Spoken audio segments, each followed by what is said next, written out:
Hello and welcome to the Business Pulse International channel in this segment called Leading Edge. My name is Dominic Galbebe. On this platform, I'll be bringing you industry and business leaders that will be telling their stories as well as imparting principles that have ensured their success. The guest that I have in studio today is Professor Binedell, who is a professor in the area of strategy and leadership at the Gordon Institute of Business Science. By way of a brief introduction, Professor Binedell, after a successful career in business, decided to venture into the world of academia, where he obtained his PhD from the University of Washington in Seattle in the area of strategy. In 1998, he joined the University of Pretoria, where he helped them establish the Gordon Institute of Business Science in the year 2000. And it was designed in order to meet the needs of 21st century South African businesses as well as business leaders.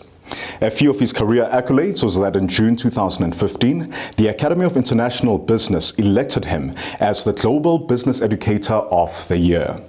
So, Prof. Binedell, thank you very much for coming to us today, and I'm absolutely honored to have you on our platform. It's a pleasure and a privilege to be with you, John. Fantastic.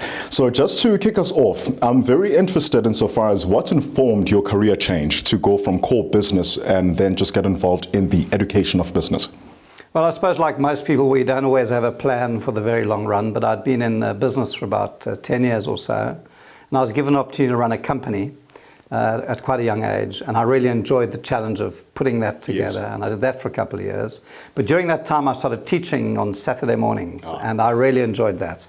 And so I began to think about what was really giving me joy, and I found that although I enjoyed running the business, teaching and sharing my experiences and trying to share ideas with people establishing businesses was really what I decided. So whilst doing business, you found your passion? Yeah, I found that thing that gives you joy. That's the thing we all got to look for.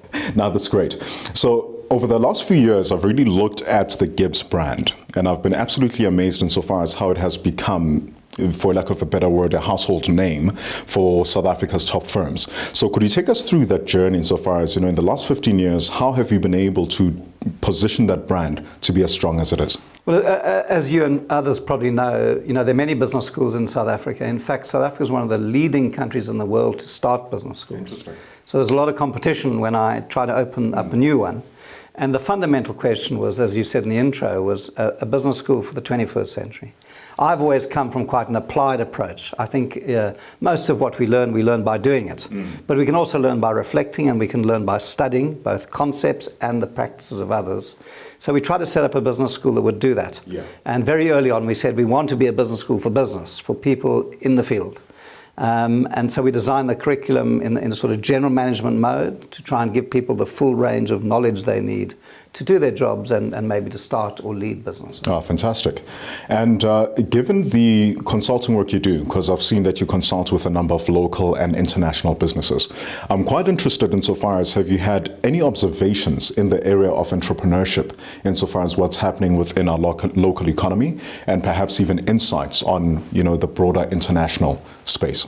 Well, firstly, on the broader international front, we're living in one of the most extraordinary eras of change.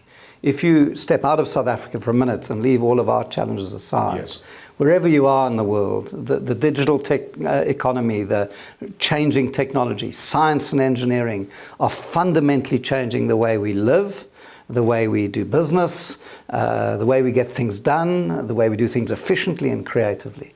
And that revolution, the so-called fourth revolution, is going to change everything. So on the other hand, in South Africa, we have some very good big businesses that have proven themselves globally and are dominant here, but we've failed really because of our history to be an inclusive economy that opens the doors to the next generation, which is what's got to happen and I think is beginning to happen. Sure. No, that's great. Because I've noticed as well in that you have, so the older companies that have become established, it's sort of like the old guard. However, the smaller businesses are not quite able to break through that ceiling where they're able to compete. So it's quite interesting just getting those insights on the fourth revolution. I'd like to get to know the man behind the man. All right. So let's get away from the titles, get away from the things that are done. What drives you? So personally, what's your why that's enabled you to build the career which you have done thus far? I suppose you hinted at that a little bit earlier, as I made the switch out of corporate life into business education because I found that I really enjoyed it. And what I've learned in life is if you do what you really enjoy, you tend to do it well. You tend to be motivated to do it well. And I was one of the lucky people that figured that out. Yes. I suppose what stands behind that is I've lived certainly over a long period of time now in a most remarkable country. The country I come from no longer exists. The country I'm in, we're all restless about. And the country we dreamt of is yet to be established. And so what an extraordinary place to be if you take on some sense of belonging in that story. Yeah. And I and so many people have made that little contribution to making South Africa competitive and making a difference. Wherever I go around the world, if I go to Europe, people are bored because they don't know what it's about. In America, it's all about the money. This country kind of knocks on the door to say, but what are you doing to make a difference to the biggest challenge we have? The biggest challenge we have is this transformation project. Yeah. The biggest challenge we have is an inclusive economy. 20 million people are being left behind. Yeah. So that kind of gets me going, that to me. And then the freedom in a country like this. This country, I have to say that in a particular way. It's a frontier economy. It's kind of open. You can establish things. I built GIBS very quickly because there are gaps, there are unmet needs. It's available that you could explore. It's always been like that. This is that kind of a country. Yeah. But like China in the last 3 years, or India now, or America 100 years ago. It's sort of got a frontier, open feel. It's difficult. Sometimes things go wrong, but you can move around. It's not a very established, mature. Even our politics are not mature. Our economy still has to grow. Yes. Africa lies ahead. There's so many things for a young person to think about. Sure. But you've got to come back to the joy, and then you've got to come back to expertise. Yes. Because it's no good having an idea. An idea means nothing. It's an idea with action. Churchill said it once, it's genius plus plod. Yes. You've got to graft away at understanding the operations of how the value really gets created. No, certainly. And I mean, we are in an economy, and especially for young people, I think so many individuals come and perhaps, they can have seminars where somehow they sell young people this dream that, having a big successful business is something that can happen overnight. So that's quite key to say, even though you do have the idea, you do have the genius, but at the end, you do have the idea, you do have it. Without you applying yourself and really realizing it, nothing is going to happen. If you look at companies like McDonald's or Walmart, people started these companies in their 40s. They first got 20 years of operational doing experience, and nothing replaces that. Now, you can fast track it by studying, copying others, paying attention, and if you have the drive. But it's the operational excellence is absolutely knowing what the Germans have a lovely word. It's called Fingerspitzengefühl, the feeling in the tips of your fingers. Sure. All the great business entrepreneurs I've worked with all have that feel. They can smell it, they can see it here before it even gets here. Absolutely. So that operational experience of doing something for long enough to master what really makes it work. Why does it work that way? People come to GIBS very often with a business plan and a spreadsheet. That's not a business, right? A business is, I've done this for long enough.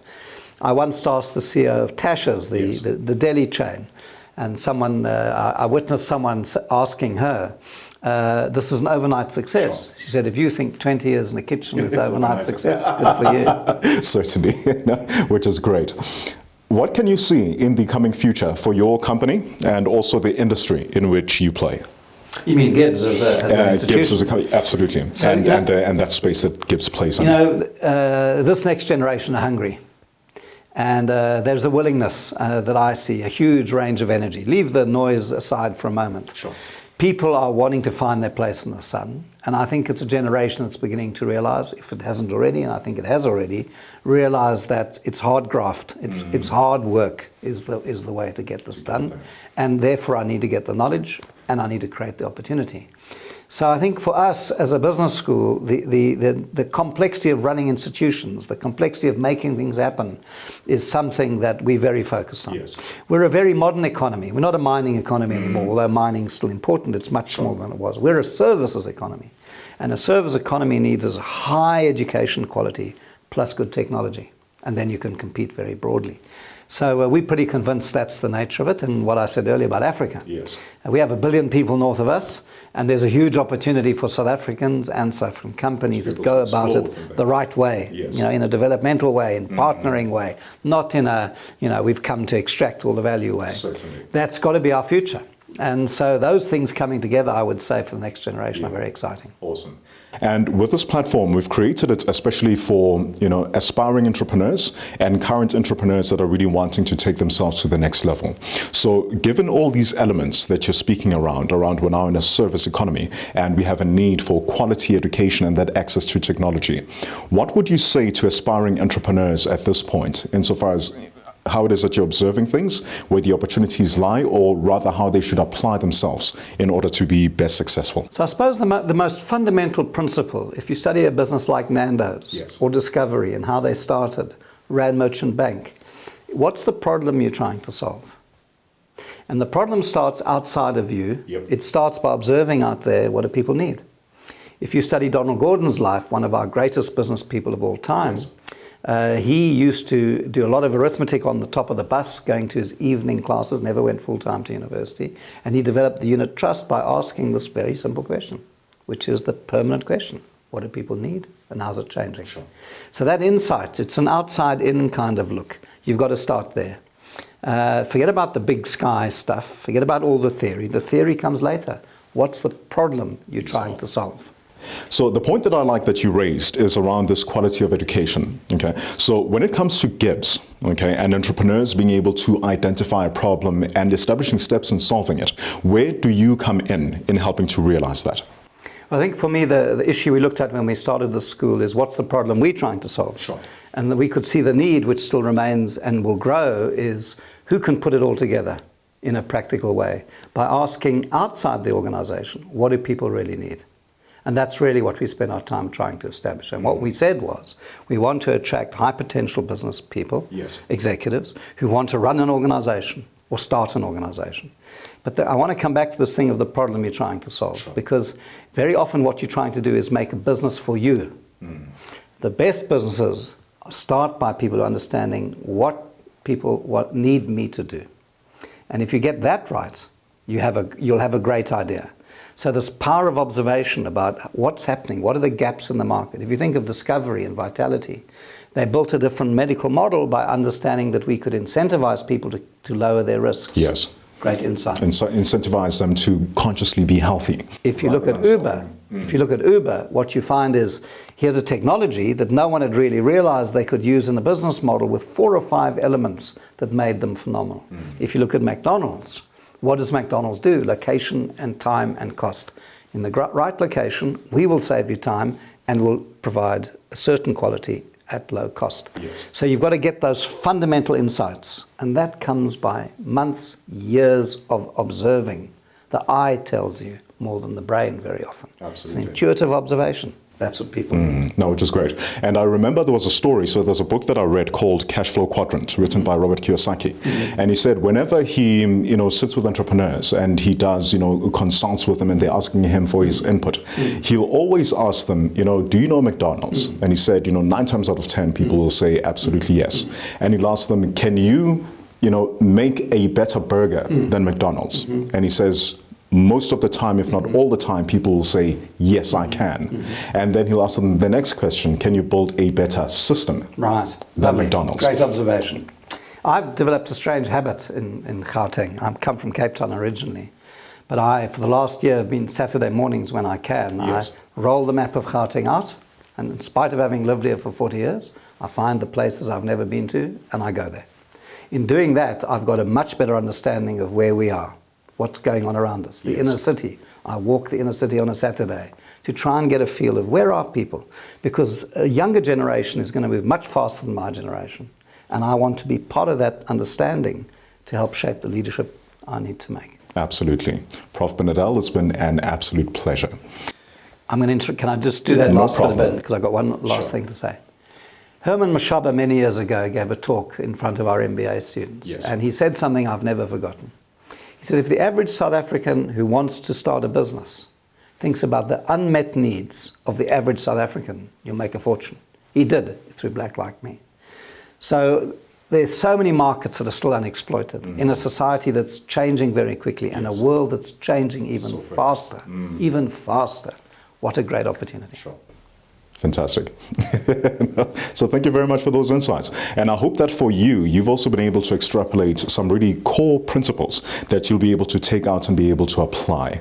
And that question still stands in whatever business that you're in. What problem do you solve? If you can be able to identify that and provide solutions that can be able to help people to solve that problem, then you're A4 away. So join us next time on Leading Edge as we bring you business and industry leaders that will share stories, very practical insights that will take you from where you are to where you want to be without committing all of these mistakes that our guys have had to learn.